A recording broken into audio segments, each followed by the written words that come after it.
नमस्कार. आज आंधळी या ठिकाणी एक भव्य दिवस मैदान पार पडतंय.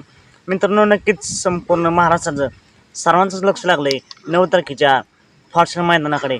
पण आज एक भव्य दिवस मैदान पार पडतंय आणि नक्कीच सर्वांनाच प्रश्न पडलाय, या मैदानामध्ये वेगात शेवट पंचमी केसर सर्जा पाहताना दिसला का?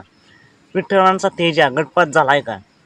त्याचबरोबर भुंगा नक्की कोणत्या गटामध्ये पळाला? घरनिकीच्या राजाचं काय झालं? तर मित्रांनो, या मैदानामध्ये जवळजवळ 55 गट पळून आले आणि मी संपूर्ण गट पाहण्याचा प्रयत्न केला. तर मला तर मित्रांनो, वेगात शेवट सर्जा असेल, विठ्ठलांचा तेजा असेल, भुंगा असेल, घरनिकीचा राजा असेल, हे पळताना नाही दिसले. तर नक्कीच हे सर्वच टॉप नंदी टॉप पायऱ्यात सज्ज आहेत 9 तारखेच्या फॉर्च्युनर मैदानासाठी.